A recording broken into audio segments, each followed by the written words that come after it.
Hello and welcome to the first podcast of Big Football Guys, hosted by me, Connor, Spencer, and Max. And on this podcast, we'll be talking about all things football, particularly Patriot football. Spencer? Yeah, so I have a few topics here that I'm going to be reading from, and I'm going to ask both of you your opinions and your thoughts on a few of these topics. So, first off, let's talk about the Super Bowl. Yeah, of course. That was a tough loss. Yep. Yeah, I think tough loss to say the least. I think, you look at such a great performance by Tom Brady, a great performance by the Patriots offense as a whole, but really some special teams miscues, some just truly horrific defense, and really, really questionable coaching by Bill Belichick and Matt Patricia, especially regarding Malcolm Butler not playing. It clearly wasn't a disciplinary issue. Really just mind-boggling why he took no snaps defensively in that game. Yeah, so about special teams, let's talk about the missed field goal and extra point from Gronkowski. Right, so I thought the first field goal attempt clearly was the fault of the long snapper. I thought the hole from Ryan Allen was, he tried his best. I mean, it was a bad snap, but he got the hold off slightly. But at the end of the day, it comes down to the kicker. And can you kick that ball through the uprights? And clearly that did not go through the uprights, and that was not a field goal. I think it was to blame on the part of all three of them. But I think for that, Stephen Gostkowski would get the least amount of blame. But with that being said, at the end of the day, it does come down to him. Now, with the extra point, that was just a straight-up great snap and a great hold. He shanked it hard left. Mm-hmm. You can't be doing that in Super Bowls. That just cannot happen on the biggest stage in the biggest game. And Jake Elliott for the Eagles hit all those field goals when it mattered. I think Philadelphia definitely had the better special teams in that game. Yep, agreed. So any thoughts on what this means for the future of the Patriots dynasty and Belichick and Brady and so on? All right, so I think over this offseason, they'll have to take a really good long look at the team, at the coaching staff. Clearly, we just saw, Matt Patricia leave our team after he gave up 41 points in the Super Bowl. I mean, he was here with New England for a long time, but it truly was his time to go after that loss against Philly in the Super Bowl. But I am happy that Josh stayed. I'd assume we're going to talk about that later in the show. But overall, I think the Patriots are not done. I think this wasn't in the cards for us this year. It just wasn't meant to be this year, but I think we will be back with Tom and Bill. And I think we can win at least one more Super Bowl with both of them. So next topic here is Josh McDaniels. So he was apparently going to be head coach of the Colts, but he just decided to back out of that for no reason, apparently. I think it's what happened there? It's like a big I'm not really specifically sure why he left at all, but it's great to see him back on the team.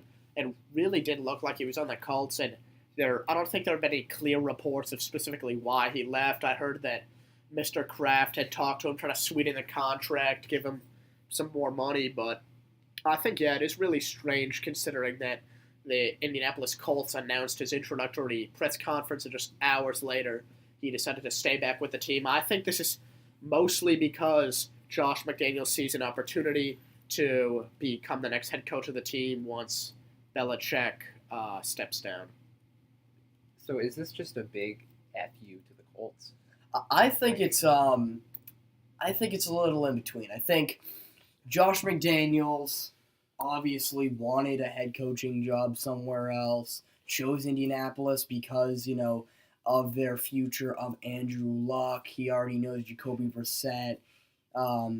He's a big offensive guy, and that team, formerly in the past has had offensive weapons, and he thought, he could turn it around. But I also think it was Kraft's, screw you to the Colts. I think that I think the story was today from, I think Schefter reported it, that he was cleaning out his office at Gillette, and Kraft and Bill walked in, and that they decided to,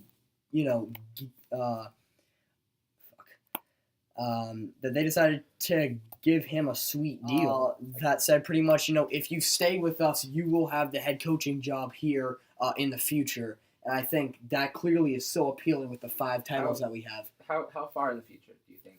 Because I heard this news and I thought, oh, this could be a sign that Belichick's leaving soon and McDaniels was promised the head coach job in the So future. I really wouldn't be shocked if Bill goes before the start of the 2018 season, but I don't think that's happening. But if it were to happen, I wouldn't be shocked based off of everything that's come out this year. Some of it's true, some of it's obviously not. But I feel like it is so clear that Josh is our next head coach. I would give Bill at most 3 to 4 years as our coach, at very most. And another coordinator update, Greg Schiano was someone we were seriously looking into. He's the defensive coordinator for the Ohio State Buckeyes. It has just been reported now that he is actually going to stay at Ohio State this season, which is making it look even more likely that we will make our linebacker coach Brian Flores the next defensive coordinator. Again, these are just reports, but it has been confirmed that it is extremely likely that Greg Schiano will not be our defensive coordinator as he is staying at Ohio State.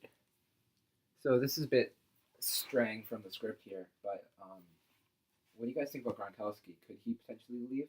Was this loss to the Eagles so devastating that he would just want to retire?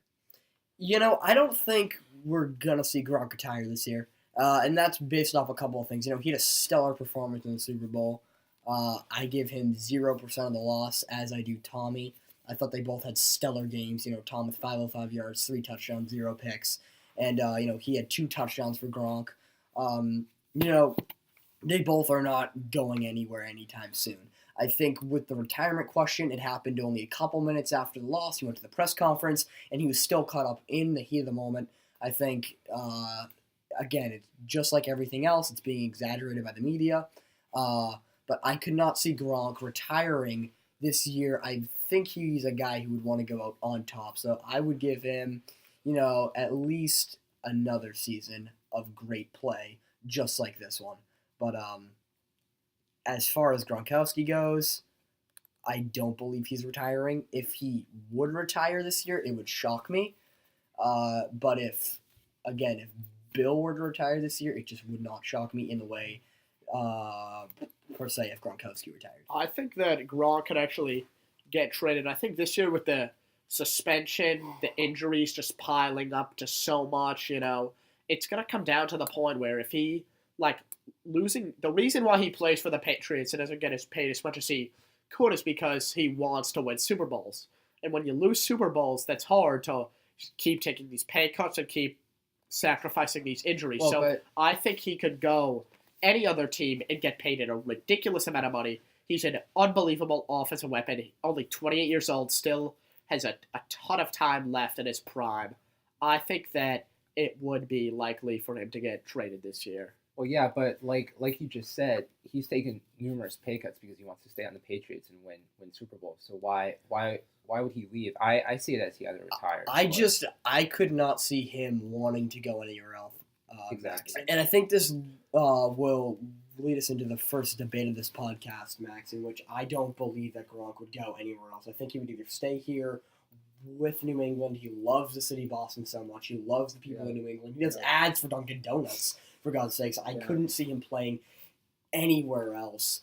I guess the only 2 things he could do would be to stay here, take another pay cut, or simply retire. And I don't see him retiring. So I give him at the very least, 1 more amazing year of play, if not that, 2, 3 more years here in New England. I just think with the amount of injuries he suffers, it's he's just going to start asking for so much money soon. You look at the Washington Redskins, a team that just acquired Alex Smith. Maybe they'd look for that big money weapon to put in there. You look at the Denver Broncos, a really struggling team. They could benefit from a weapon. And these are teams with lots of, well, I don't know about the Redskins, but these are teams with a lot of money that they're willing to spend. I think every offseason, Bill Belichick makes numerous moves with players who we consider stars, but he says, you know what, we have to let them go. And I could see Gronkowski being traded. I think he's a very valuable trading piece, and I think, contrary to what a lot of people think, I do not think he's crucial for a successful Patriots offense. I think with a healthy Julian Edelman, Brandon Cooks, I think it was his first year. He was a little bit shaky. You give him more years, he's gonna turn into a dynamic star. I think I don't think it might not necessarily be likely, but if I'm Bill Belichick, I would trade Gronkowski. Right. Well, you also have to remember that we have, a great tight end also in, Martellus Bennett, who has proven himself for the Patriots in that one season. He's huge just like Gronkowski, but I think we can agree to disagree with this Gronk question, and I think Spencer has a new topic for us. Okay, so we're going to move on to talking about the Eagles. I think all three of us agree that if we were Doug Peterson, we would either trade Foles or Wentz. So this is a pretty straightforward question. Yep. Who would you two trade? Well, I think Foles, he came in for Wentz, and everyone thought Wentz was going to be the star of the season. He certainly helped the Eagles out. He secured them the first seed in the playoffs. But Foles is the only one out of the two who has proven himself. I mean, Foles, he took over for Wentz late in the season, and he continued the Eagles on that path to beat the New England Patriots in the Super Bowl. That is so hard to do, right? That is so hard to do. Only one other franchise in history has beaten Tom Brady in a Super Bowl. So I don't think that Wentz has proven himself quite as much as Foles has. I mean, he has stellar playoff run, right? He beat the Falcons, beat the red-hot Vikings, spanked them, and he beat us in the Super Bowl 52. I think he's just proven more. Now, what I do with Wentz, I would trade him away for big league picks for big league players. I would trade him away to potentially the Broncos for someone like Von Miller, like somebody big who can make big plays for you. I think Foles has proven himself. He does not deserve to be benched or traded by the Eagles. I think if you were to trade Wentz, you would have to get some big people, though. Yeah, I think it would be pretty stupid for the Eagles to get rid of Foles. I'd say in only one loss was Foles carried by his defense, and that was against Atlanta, but that was his first playoff game ever, so maybe you cut him some slack there. But you look at wins against Vikings, who is a truly elite defense, and he went off against them. Patriots, I wouldn't necessarily call them an elite defense, but a team that's used to the big time in the Super Bowl, and he went in there, had a great performance. I mean, Super Bowl MVP. So, yeah, I think you keep Foles. Whether or not Wentz is a better quarterback doesn't matter, because what Foles did for the Eagles and for the team, and I think he's locked himself in as the Eagles starter. I think Wentz is an excellent quarterback. I mean, you could argue that he was on his way to winning the MVP, being an MVP candidate before the injury. So, I mean, you could trade Wentz away for someone really good. I think keeping them both is obviously just not a smart idea, but trade Wentz away for a good player, because he's definitely a quarterback who's going to be elite in the next few seasons. All right, okay, yeah. So anyway, so let's say you're Doug Peterson and you trade Carson Wentz to, say, the Broncos for Von Miller, or even like the Browns for a lot of draft picks, or good draft picks. What's the quarterback situation in Philadelphia in 5-6 years? Foles is 29, and I think you're going to have a retiring quarterback with no backup. Right. I think the immediate future is with Nick Foles. I mean, he won them the championship. I see no reason again to get rid of him. Well, it's not all about the immediate future, though. Yeah, I mean, you don't need to tell me that. But anyways, I feel like with the very immediate future, it is Foles. But with the long term, you would have to, in the future, get a draft pick, draft, a solid, like, second, third round QB, train him under your system, because clearly they have a system in Philadelphia, right? Wentz came in, did amazing, and then Foles did the exact same thing. I mean, Foles was never a stellar standout quarterback before this year. He now, I mean, I still wouldn't call him a great QB, but, like, he did win a championship, so hey, props to him for that. But at some point, the Eagles will have to draft a quarterback that is not Nick Foles or Carson Wentz, but I don't see that happening soon. So looking at the schedule for next year, actually, we have We have the Vikings at home, and then we have both Jacksonville and Pittsburgh away. What are your guys' predictions? How are we going to do in the regular season? What's our record next year? I haven't really looked at the schedule enough to come up with a record, but I'd say two matchups that you're the most nervous about. I think our home schedule this year is actually, I'd say it's significantly harder than our away schedule. You got the Green Bay Packers, with Aaron Rodgers, one of the best quarterbacks in the league. The Vikings, they've proven themselves. Case Keenum's a great quarterback. They've an unbelievable defense. Kansas City Chiefs are a team that, actually, I don't really know about them because of Alex Smith, but the Texans, this is a team I'm really nervous about. You look at them last year, a rookie quarterback comes into Gillette Stadium, gives the performance of his career. The game came down to a classic Tom Brady fourth quarter drive. And really, when you're playing a rookie quarterback at home, you do not expect this to happen. Deshaun Watson is an excellent quarterback. He threw 19 touchdowns in his first 7 games. That's more than almost 10, 11 quarterbacks did all season. J.J. Watt is an all-around beast, but he's very injury-prone. And overall, I think we can have I think if the defense improves, we'll be extremely successful in our schedule. But if we have defensive lapses, we could see games like Minnesota, Jacksonville, Pittsburgh being potential losses in the future. We're also playing Patricia's Lions away. Right. So, what I think about the schedule here is, so here's what I think.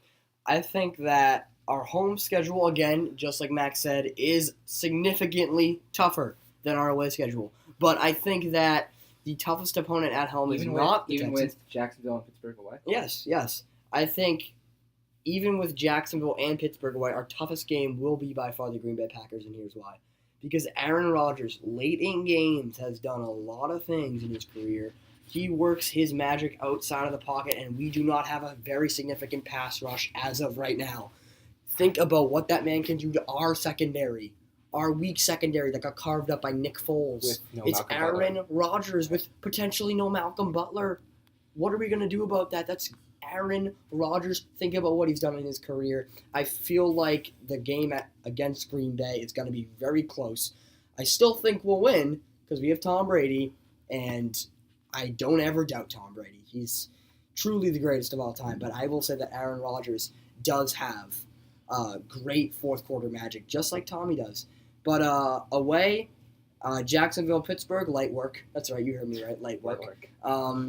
Because of the fact Jacksonville, I mean, hey, they gave us a run for our money here in the AFC Championship at home in Foxborough. They were 10 points up. Yep. I feel like they cannot play full games against us. That's just the plain hard truth. Pittsburgh, we don't usually lose to. I believe Pittsburgh is 2-8 against Tom Brady all time. I believe usually. That's pretty much what I think about our schedule for the 2018 season. Honestly, I would take a matchup against Minnesota as harder because they have a defense just loaded with stars. Their offense has the ability to win big games. You got Stephon Diggs, Adam Thielen, Latavius Murray, Jerick McKinnon. That's a really solid offense right there. I'm sorry, but they got carved up by Nick Foles. They got carved up by Nick Foles, and they almost lost to the Saints. Look, all I'm saying is that if it doesn't matter who's the quarterback for Minnesota, they're going to at least win a playoff game. That's too good a defense and too good an offense. Without Aaron Rodgers, the Green Bay Packers are nothing. And honestly, Rodgers he's a good quarterback, but he's not nearly as good as people hype him up to be. Agreed. His fourth quarter magic is just not amazing. I mean, last year in the AFC Championship, who remembers he lost 45-22 to Atlanta? So you talking about the NFC Championship? Or? Yeah. Okay, so to wrap up, Freeman, I know you said that you haven't looked very closely at the schedule yet, but I do want to ask both of you for your predictions, just your best guess, even if you haven't thought about it that much. Freeman? I'm not going to specifically go through every game and say win-loss, but you look at Miami on the road, that's always a tough game, no matter what. You look at Jacksonville and Pittsburgh on the road, that's two good teams right there.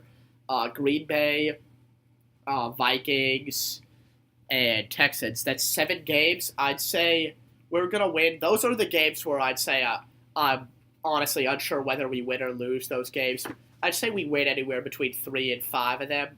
But my record prediction for next year is going to be 13-3. I think we're a solid team, and other than those matchups, we play teams like Indianapolis, Kansas City at home, then Lions and Bears on the road. I mean, that's just too easy. Light work, yeah. Yeah. So I'd say we lose 3 times. I think on the road we're definitely gonna lose either to Jacksonville or Pittsburgh. One of those games I think will be losses, and then you look at the home game. Aaron Rodgers, who knows? Maybe he works something crazy against us. Vikings, they could knock down Brady. You never know. I think if you look at the Vikings, Chiefs, Texans, and Packers, I'd say we lose 1 or 2 of those games as well. Yeah. All right, yeah. All right, Flynn. So for my official prediction, I'm gonna have to go 13-3 too, same as this year, just because of the fact that I do not believe that we will lose to either Pittsburgh or Jacksonville. I feel like we always find a way to turn it up in those big key moments. Again, 2 big competitors, obviously, from this past season. I feel like we'll turn it up again. I feel like we will lose at least 1 home game this year. I mean, that home schedule does look rough. I can say that we'll probably only lose potentially 1 or 2 away games, but overall 13-3 is my way too early score or way too early record prediction for the 2018 season. I believe that we will get the first seed in the AFC again. I think we'll go far into the playoffs again. I think we'll win Super Bowl 53. Again, way too early to say. But again, as a Pats fan, you have to have faith in your team.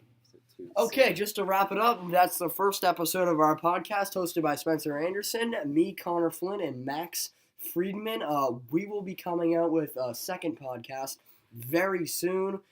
Can't tell you guys exactly when, but we will be back again soon, and we will continue to bring you the truly best sports opinions, especially the NFL and Patriots football.